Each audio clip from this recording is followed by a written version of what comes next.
हाँ तो नमस्कार दोस्तों। आज फिर से हम सभी लोग सुजीत क्लासेस यूट्यूब चैनल पे आप सभी का बहुत बहुत नमस्कार। सभी बच्चे, आज हम सभी लोग अगले क्लास की ओर बढ़ेंगे। मैं आप सभी को कल यूक्लिड विभाजन प्रमेयिका के बारे में बताया था। तो यूक्लिड विभाजन प्रमेयिका की मदद से हम सभी लोग एग्जाम्पल भी एक किए थे और यूक्लिड विभाजन प्रमेयिका क्या होती है उसके बारे में भी हम सभी लोग जाने थे। तो आज मैं उसी को और आगे कंटिन्यू करता हुआ और आगे की एग्जाम्पल को मैं करूँगा और आप सभी लोग ध्यानपूर्वक उसको समझेंगे। तो मैं बगैर टाइम गंवाए हुए चलिए शुरुआत करते हैं। आज हम सभी लोग फिर से क्लास 10 किसके बारे में पढ़ रहे थे? क्लास 10 रियल नंबर, जिसे हिंदी में वास्तविक संख्या भी बोलते हैं। तो क्लास 10 रियल नंबर वास्तविक संख्या के मैं एग्जाम्पल एक मैं आप सभी को बता चुका था। एग्जाम्पल अब बुक का एग्जाम्पल जो कि एग्जाम्पल नंबर 2 होगा। अब बुक का एग्जाम्पल नंबर 2 जो कि यूक्लिड विभाजन प्रमेयिका की मदद से ही बनाया जाता है। यूक्लिड विभाजन प्रमेयिका क्या कहता था कि a बराबर, यदि दो कोई धनात्मक पूर्णांक है a तथा b है तो उसमें हम सभी लोग जहाँ पे b भाजक होता है, r रिमाइंडर होता है और ये जो है भाज्य होता है, तो उसी में हम सभी लोग यूक्लिड विभाजन प्रमेयिका की मदद से और आगे की क्लास को कंटिन्यू करता हुआ मैं इसे एग्जाम्पल 2 को समझूंगा उसी प्रकार से। आप सभी लोग जो है एग्जाम्पल 2 को ध्यानपूर्वक से करेंगे। अब एग्जाम्पल नंबर 2 क्या कहता है, एक बार देखिए मैं बुक का एग्जाम्पल पढ़ देता हूँ उसके बाद, क्योंकि यहाँ पे क्वेश्चन लिखना बहुत ही लंबा पड़ जाएगा, इसलिए मैं बुक का एग्जाम्पल नंबर 2 यहाँ पे लिख दिया हूँ। ये रहा बुक का एग्जाम्पल नंबर 2। मैं क्वेश्चन पढ़ देता हूँ, आप सभी लोग बुक में देख लेंगे। क्वेश्चन कहता है कि दर्शाइए कि प्रत्येक धनात्मक पूर्णांक 2q के रूप का होता है तथा प्रत्येक धनात्मक विषम पूर्णांक 2q + 1 के रूप का होता है, जहाँ q एक पूर्णांक है। अब देखिए इसे कैसे सॉल्व करते हैं। क्वेश्चन क्या कहता है कि दर्शाइए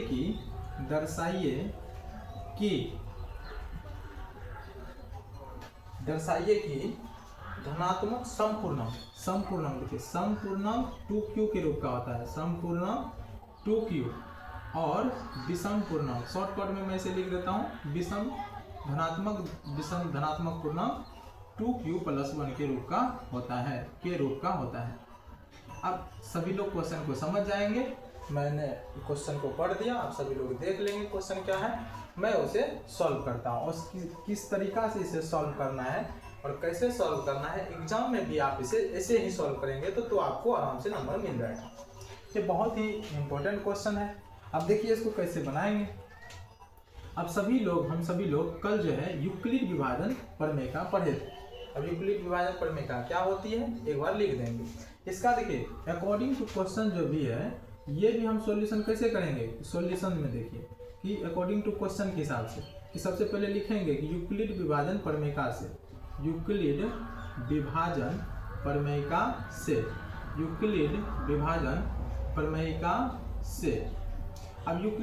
प्रमेयिका से लिख दिए। अब यूक्लिड विभाजन प्रमेयिका क्या होती है, तो a बराबर bq + r, जो मैंने पिछले ही वीडियो में मैंने आपको बताया था कि a बराबर bq + r, और जहाँ 0 से बड़ा r या बराबर r होता है उससे बड़ा क्या होता है b। ये यूक्लिड विभाजन प्रमेयिका हम सभी लोग कल ही पढ़े थे कि यूक्लिड विभाजन प्रमेयिका किसे कहते हैं। आज उसी के मदद से इसको सॉल्व करेंगे। हम देखिए इसको क्या बोला है कि समपूर्णांक 2q + 1 के रूप का होता है और इसे विषम पूर्णांक 2q + 1 के रूप का होता है। अब ये देखना है कि देखिए जहाँ दो धनात्मक पूर्णांक a और b तो है ही, मानना नहीं है इसमें, अब सिर्फ सॉल्व करना है। अब यहाँ पे देखिए कि 2q है और यहाँ पे क्या है 2q + 1। अब b के साथ यहाँ देखिए क्या है bq, तो bq 2q, तो देखिए b के जगह पे क्या हो जाएगा 2, b के जगह पे 2, b क्या है एक भाजक है, b के जगह पे क्या हो जाएगा b बराबर, इसे बगल में लिख देंगे कि b बराबर 2। अब b 2 क्या है एक भाजक है, इसको भाजक भी लिख सकते हैं। इसे स्टेप बाय स्टेप आप आराम से एग्जाम में भी लिखेंगे, ऐसे सॉल्व भी करना है। तो देखिए इसको ऐसे लिख दिए। अब इसे b का मान तो यहाँ पे रख दिए। अब r क्या कहता है कि b से r क्या होना चाहिए, छोटा होना चाहिए। अगर b 2 है तो r जो है b से छोटा ही ना होगा। b से छोटा क्या सब पॉसिबल हो सकता है। देखिए अगर 0 से स्टार्ट करेंगे, क्योंकि 0 के बराबर है तो 0 से तो स्टार्ट होगा r का मान। तो r का मान क्या होगा, 0 से स्टार्ट तो 0, अब उसके बाद 1, उसके बाद अच्छा क्या 2 होगा। 2 कैसे होगा, देखिए b के बराबर नहीं है, b से छोटा है, यहाँ 0 के बराबर है इसलिए 0 लिए। r का मान या तो 0 और 1 भी होगा, तो 2 तो नहीं ले सकते हैं क्योंकि b का मान ही 2 है। 2 से नीचे रहना चाहिए, ज़्यादा बड़ा नहीं होना चाहिए। तो r बराबर क्या रख लिए, 0 और 1। अब इसको केस बना के लिख देंगे। देखिए ज़्यादा कुछ भारी नहीं है, आप इसको ज़्यादा भारी नहीं लेंगे, बहुत ईजी है। अब देखिए अगर इसको केस बनाएंगे तो r का मान पहले रखेंगे r बराबर 0, केस 1 r बराबर 0। अब देखिए r बराबर, तो अब इसको कैसे लिखेंगे, यूक्लिड प्रमेय का पहले ये प्रयोग करना है, पहले ये इसको लिख देना है यहाँ पे कि a बराबर बी क्यू प्लस आर। ये वाला नहीं भी लिखेंगे तो चलेगा। अब इसको लिख देना है ऐसे कि a बराबर बी क्यू प्लस आर। अब देखिए a बराबर, तो b की जगह पे क्या है 2, तो b की जगह पे 2 रख देना है, तो 2q हो गया, प्लस r की जगह पे क्या रखना है 0, तो a बराबर क्या हो गया 2q, तो a बराबर 2q। और केस 2 देखिए, केस नंबर 2। अब केस 2 में क्या रखेंगे, r का मान 1, तो केस 2 को बना है, तो देखिए केस 2 में r का मान 1।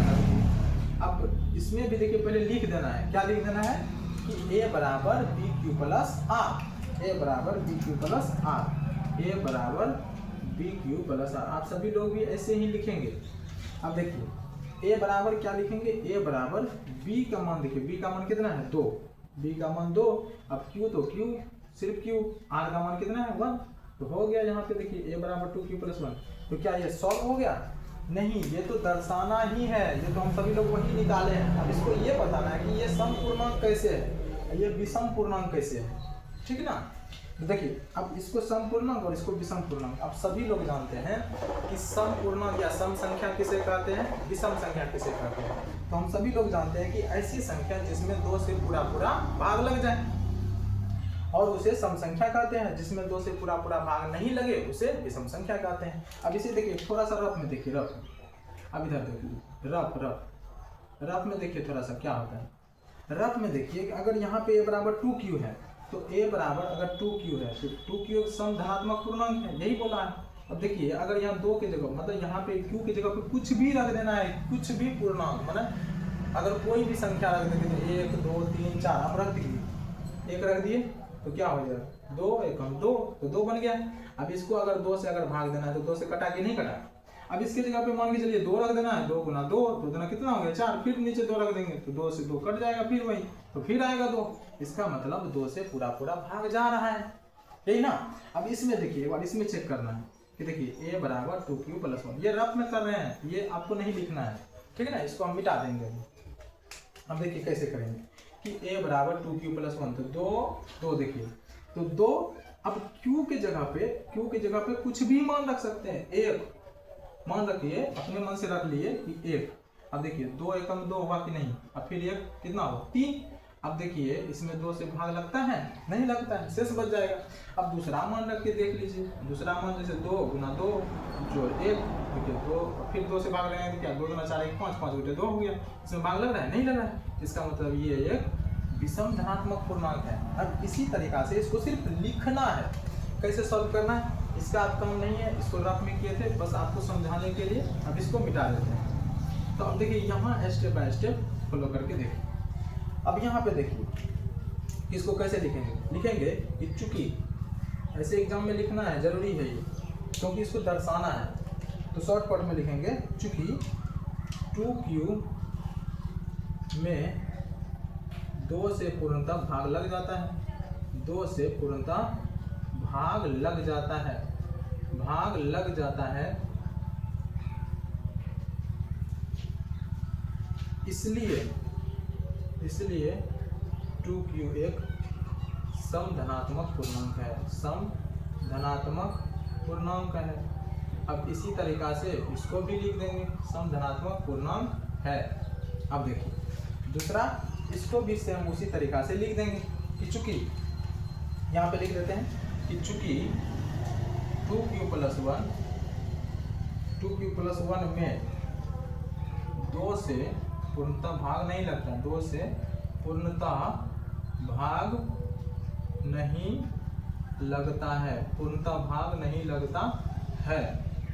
इसलिए 2q+1 एक विषम धनात्मक पूर्णांक है, विषम धनात्मक पूर्णांक है। अब देखिए इसको समझ लेना है, बस ये लिख देना है, लिखना जरूरी है, क्योंकि इसे सॉल्व करने के लिए अब देखिए ये नहीं लिखेंगे तो कैसे दर्शाएंगे। तो ये तो हम लोग बता दिए। अब इसको नीचे में सिर्फ 2 लाइन में, इसको भी 2 लाइन में करके लिख देना। एक बार समझ लिए कि 2 से अगर भाग लगेगा तो इसका मतलब 2q क्या है, समधनात्मक पूर्णांक है, और इसमें 2 से अगर भाग नहीं लगता है तो वह एक विषम धनात्मक पूर्णांक है। बस इसी तरीका से लिख देना है। इसी तरीका से अपनाने का एग्जाम्पल नंबर 2 बुक का ये समाप्त हुआ, जो यूक्लिड विभाजन प्रमेय की मदद से हम सभी लोग ने इसे हल कर लिया। तो आइए अब चलते हैं एग्जाम्पल नंबर 3 की तरफ। और एग्जाम्पल नंबर 3 क्या कहता है, वो भी यूक्लिड विभाजन प्रमेय की मदद से ही सॉल्व करेंगे। अब इसे सभी लोग नोट कर लेंगे या कहीं पे लिख लेंगे, आप स्क्रीनशॉट भी ले सकते हैं। तो हम सभी लोग अब एग्जाम्पल नंबर 3 को करेंगे कि एग्जाम्पल नंबर 3 क्या कहता है। देखिए आप सभी के पास बुक होगा, आप सभी लोग बुक से क्वेश्चन देखेंगे, एग्जाम्पल करेंगे, उसके बाद हम सभी लोग एक सीरीज वाइज में प्रश्नावली को भी करेंगे। तो एग्जाम्पल नंबर 3 देखिए, मैं बुक को आगे में रखा हूँ, इसे एग्जाम्पल देख लेता हूँ कि दर्शाइए। चलिए देखिए यहाँ पे क्वेश्चन लिखना थोड़ा सा मुश्किल है, क्योंकि अब यहाँ पे क्वेश्चन लिखेंगे तो टाइम ज़्यादा ले लेगा। अब क्वेश्चन में एग्जाम्पल नंबर 3 को करता हूँ कि जैसे क्वेश्चन सुनिए पहले कि दर्शाइए कि एक धनात्मक विषम पूर्णांक, दर्शाइए कि एक धनात्मक विषम पूर्णांक 4q+1 या 4q+3 के रूप का होता है, जहाँ q एक पूर्णांक है। हालांकि दोनों क्वेश्चन सेम ही है, उसमें 2q+, एक तो 2q था और 2q+1 था। अब इसमें क्या है, 4q+1 और 4q+3। इसको ज़्यादा नहीं लिखते हुए मैं सॉल्व करता हूँ। अब जैसे देखिए सबसे पहले सॉल्यूशन की ओर बढ़ेंगे, सॉल्यूशन की ओर। आप सभी लोग समझ लिए कि किस तरह सॉल्व करना है। अब इसको 4q+1 के रूप में लिखना है और 4q+3 के रूप में लिखना है, विषम धनात्मक पूर्णांक। अब देखिए इसको सॉल्यूशन कैसे करेंगे, यूक्लिड विभाजन प्रमेय से ये अपना सब लिखेंगे। सबसे फर्स्ट में यूक्लिड विभाजन प्रमेय से ये लिखना इम्पोर्टेंट है। इसमें यूक्लिड विभाजन प्रमेय से इसमें भी उसी तरीका से केस बनाएंगे। अब यूक्लिड विभाजन प्रमेय क्या होती है उसे लिख देंगे कि यूक्लिड विभाजन प्रमेय a बराबर bq+r होती है। तो कैसे लिखेंगे कि a बराबर bq+r। अब देखिए जहाँ क्या है कि 0 से बड़ा या बराबर r है, उससे बड़ा क्या है b। अब इतना काम तो हम सभी लोग कर दिए, पिछले वाला क्वेश्चन में भी सेम काम किए थे। उसी तरीका से अगर आप सभी लोग पिछले वाला क्वेश्चन में नहीं समझे तो इसमें आप आराम से समझ लेंगे। अब देखिए अब यहाँ पे भी देखिए b जो है यहाँ b के जगह पे यहाँ पे क्या है 4q+1 या 4q+3 के रूप में दर्शाइए। तो देखिए b के जगह पे क्या रखेंगे, b बराबर 4। b क्या था, यह है क्या है भाजक। आप बताइए कि r का जो मान आएगा तो b से छोटा मान आएगा, r का जो मान आएगा b से छोटा मान आएगा। तो छोटा मान कैसे, देखिए r बराबर क्या लिखेंगे 4। यहाँ b का मान 4 है, तो अगर 0 से स्टार्ट करते हैं r का मान तो 0 1 2 3, क्या 4 आ सकता है, नहीं आ सकता है। क्यों, क्योंकि यहाँ पे r के बराबर b नहीं है, b से छोटा है। और यहाँ पे 0 देखिए, 0 क्यों लिए, क्योंकि 0 r के बराबर भी है और r 0 से बड़ा भी हो सकता है। तो दोनों कंडीशन है, इसलिए r का मान 0 रखें और b का मान 4 नहीं ले सकते हैं। क्यों, क्योंकि r बराबर b नहीं है, b से छोटा मान रख सकते हैं। तो चलिए यहाँ तक r बराबर मान लिख लिए कि r बराबर 0 1 2 3। अब केस बनाएंगे, उसी तरीका से सेम केस बनाना है। अब इसमें थोड़ा सा केस ज़्यादा होगा, 2 केस और बढ़ गया तो 2 केस। अब केस ये कोई बाल वाला केस नहीं है और ना ही थाना मुकदमा वाला केस है, ये केस है अपना सबका मैथ का केस। और मैथ का केस एग्जाम में कैसे करते हैं वो देखना है, ठीक ना। अब r का मान देखिए, केस नंबर 1 आर बराबर क्या रखेंगे 0, आर बराबर 0। अब देखिए कैसे लिखेंगे कि ए बराबर, सबसे फर्स्ट में ये लिख देंगे ए बराबर बी क्यू प्लस आर। अब बी क्यू प्लस आर, तो बी की जगह पर ए, देखिए बी की जगह पे क्या है 4, तो बी की जगह पे 4। क्यू का मान क्यू तो कुछ मान है ही नहीं, आर का मान 0, तो 0। ए बराबर क्या हो जाएगा 4Q। ये कंडीशन हो गया। दूसरा केस नंबर 2। अब केस नंबर 2 में आर का मान कितना रखेंगे 1, आर का मान 1। अब थोड़ा सा फास्ट करेंगे इसको, ए बराबर बी क्यू प्लस आर। अब ए बराबर देखिए कि बी का मान 4Q प्लस 1। अब बी का मान आ गया। अब केस नंबर 3 में देखिए, अब केस नंबर 3 में क्या मान लगेंगे बी, आर का मान 2, आर का मान 2। अब ए बराबर बी क्यू प्लस आर। अब देखिए ए बराबर क्या हो गया बी का मान कितना 4, तो 4Q प्लस 2, है ना। अब अगला देखिए केस नंबर 4, तो केस नंबर 4 बनाएंगे। केस नंबर 4 आर बराबर 3, यही ना। अब देखिए तो ए बराबर क्या हो गया बी क्यू प्लस आर। अब ए का मान ए बराबर 4Q प्लस 3। अब देखिए दो केस आ गया कि क्या बोला गया था क्वेश्चन में। आप सभी लोग क्वेश्चन देखेंगे अपना कि ए अगर प्रूव करना क्या है 4Q प्लस, या दर्शाना है 4Q प्लस 1 के रूप में और 4Q प्लस 3 के रूप में दर्शाना है। यहाँ पे तो 4 केस आ रहा है, एक तो 4Q प्लस 1, 4Q प्लस 2 और 4Q प्लस 3 के रूप में। अब देखिए इसमें कि 4Q और 4Q प्लस 2 में सेम वही बात है कि सम धनात्मक पूर्णांक है कि नहीं। सम धनात्मक पूर्णांक क्या होता है कि ऐसी संख्या जिसमें 2 से पूरा भाग लगे। तो इसमें 2 से पूरा भाग लग जाएगा, इसमें 2 से पूरा भाग लग जाएगा। लेकिन 4Q प्लस 1 और 4Q प्लस 3 के रूप में भाग नहीं लगेगा। इसमें अगर 2 से भाग देंगे तो शेष बच जाएगा। अब एक बार फिर थोड़ा सा चेक कर लेते हैं एक सेकेंड के लिए। ए बराबर 4Q प्लस 1। अब देखिए 4 और Q का मान 1 रख दीजिए 1। अगर इसको 2 से भाग देना है तो देखिए 4 गुणे 5, 5/2 हो गया। अब किसी का भी मान रखिए। अब देखिए यहाँ पे देखने से ही लगता है कि ये विषम पूर्णांक है, विषम पूर्णांक है, ये सम पूर्णांक है, ये सम पूर्णांक है। तो इसलिए हम सभी लोग क्या लिखेंगे कि चूंकि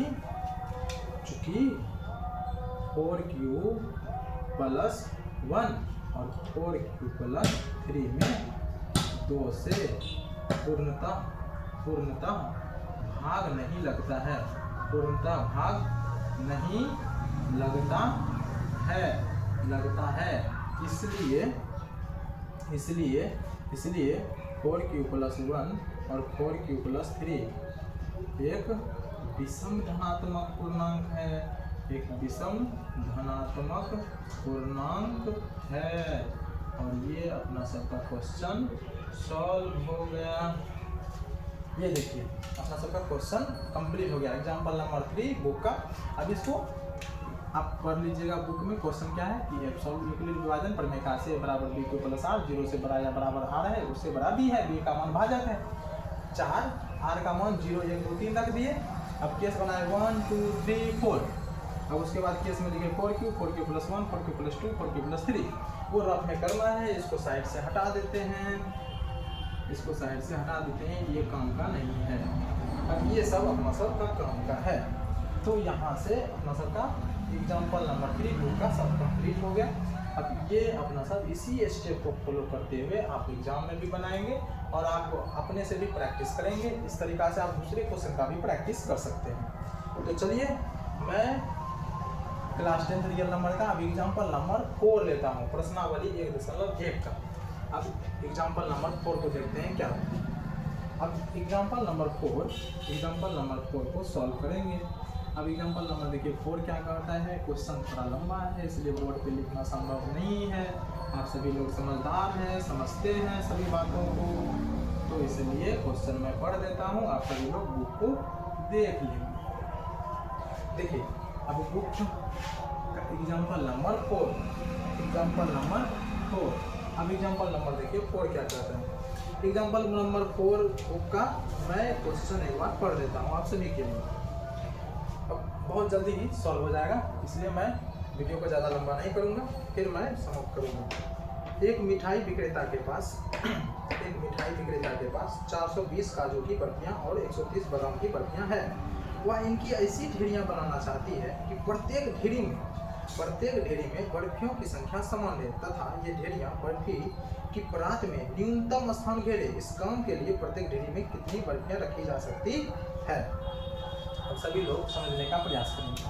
आप मिठाई की दुकान पे कभी गए होंगे, मिठाई वाले के यहाँ मिठाई वाले भैया देखे होंगे कि मिठाई वाले भैया जी कैसे मिठाई को सजो करके रखते हैं कि ऐसे लड्डू रख दिए, ऐसे ऐसे सजा करके नहीं रखते हैं। मान के चलिए इसके बगल में रसगुल्ला रख दिए, ये रसगुल्ला, ये रसगुल्ला, ये रसगुल्ला, ये हो गया मिठाई, चनाचूर का लड्डू, ये हो गया रसगुल्ला। देखिए रसगुल्ला और मिठाई को इस तरीक़ा से रखते हैं। अब यहाँ पे बोला गया है कि 420 काजू की बर्फियाँ और 130 बादाम की बर्फियाँ। इसमें समझने वाला बात क्या है? अब समझने वाला बात देखिए क्या है कि अगर आपको बोला जाता कि 8, अगर मान के चलिए कि 8 मिठाई है और 12 रसगुल्ला है, 8 मिठाई है और 12 रसगुल्ला है, इसको किस तरह से सजाएं कि एक तो न्यूनतम स्थान घेरे और सभी कतारों की संख्या समान रहे। सभी कतारों की संख्या समान है, 2 2 2 2 2 2, या तो 3 3 करके लगाते तो ठीक बन जाता, अगर 8 में बनाते तो नहीं बनता। इस तरीका से कैसे सजाएंगे इसको? अगर आप समझने का प्रयास करें तो देखिए कि अगर 8 मिठाई है तो 8 मिठाई को कैसे रख सकते हैं? या तो 1 2 3 4, तो फिर 4 रख देंगे, 1 2 3 4, 8 हो गया। अब 12 देखिए 4, 1 2 3 हो गया, अब फिर 4, अब फिर इसको 1 2 3 4, तो गड़बड़ हो गया, 4 दूना 8, फिर देखिए यहाँ से 4 हो तो गए, समान कतार की संख्या है, न्यूनतम स्थान भी दे रहे हैं। लेकिन यही अगर हम सभी लोग इसको ऐसे रखते कि 2 2 करके, जैसे 2 यहाँ पे 2 मिठाई ही लेते, 2 को एक साथ रखते तो 2 2 भी हो जाता। लेकिन न्यूनतम संख्या को समान संख्या भी डालना चाहिए, क्योंकि कहने का मतलब है इसमें कि आपको अगर 8 और 12 का यदि आप एचसीएफ ज्ञात कर देते तो 8 और 12 का एचसीएफ ज्ञात कर देते। देखिए 8 से कम 8, 12 में 7 गया तो 4, और इसको कटाएंगे तो 4 दूना 8, तो देखिए कट गया कि नहीं। अब एचसीएफ कितना आया? 4। इसी तरीका से इसको सजा देना है। अब इसमें क्या होगा कि आप जैसे ही एचसीएफ निकालेंगे, क्योंकि ये जो है एचसीएफ के बारे में तो जानते हैं कि ये हाईएस्ट कॉमन फैक्टर होता है, तो अब ये जो है ये छोटा से छोटा न्यूनतम स्थान घेरता। उसी तरीका से अब एग्जाम्पल नंबर 4 बनाएंगे बुक का, उसमें क्या कहता है आप इसको समझ गए? अगर नहीं समझे तो एक बार दोबारा फिर से देखेंगे, फिर समझ जाएंगे, नहीं समझेंगे तो फिर कमेंट में मैसेज करेंगे। एक मिठाई विक्रेता के पास 420 काजू और 130 बादाम, 130 बादाम तो छोटा वाला संख्या को बाहर और बड़ा वाला संख्या को बाहर बीच में रखेंगे। तो सबसे पहले इसमें एचसीएफ यूक्लिड विभाजन प्रमेय की मदद से, या तो आप सिंपल ऐसे दे दीजिए। तो देखिए 130 से अगर भाग देंगे तो कितना बार में? 3 बार में चल जाएगा, 390, और 4 बार में देंगे तो 400 500, तो 3 बार में लगा देते हैं। 3 बार में 0 3 3 9 3 एकम 3, तो 0 12 में से 9 गया तो 3, ये खत्म। अब यहाँ से देखिए क्या आ जाएगा, 130 इसको उतार देंगे, 30 से 30 या 90, 30 चौके 120, 4 बार में लग जाएगा, 0 10 ये खत्म, ये 30 10 या 30। अब देखिए इसको कैसे लिख सकते हैं? अब इसको पिछले विभाजन प्रमेय में 420 बराबर 130 गुना 3 जोड़ 30। अब 130 बराबर 30 गुना 4 जोड़ 10। अब 30 बराबर यूक्लिड विभाजन की मदद से हम सभी लोग इसको सॉल्व कर दिए। ये रहा एचसीएफ 10, मतलब न्यूनतम वाला संख्या जो है एचसीएफ कितना आ गया? 10। अब जो है जो क्वेश्चन में कहा गया था कि यहाँ प्रत्येक ढेरी में कितनी बर्फियाँ रखी जा सकती है, तो कितनी बर्फियाँ रखी जा सकती हैं? प्रत्येक ढेरी में 10 बर्फियाँ। तो चलिए आज एग्जाम्पल 4 हम सभी लोग कंप्लीट कर चुके हैं। अब मैं अगले इसी सीरीज में और आगे बढ़ाने के लिए अगले क्लास में अगले दिन मैं प्रश्नावली 1.1 पूरा कंप्लीट करूंगा। आप सभी लोग प्रैक्टिस करते रहें और अगर वीडियो अच्छा लगा हो तो लाइक करें, सब्सक्राइब करें और आपको वीडियो जिस चीज़ पे चाहिए तो आप कमेंट करके बता सकते हैं। धन्यवाद।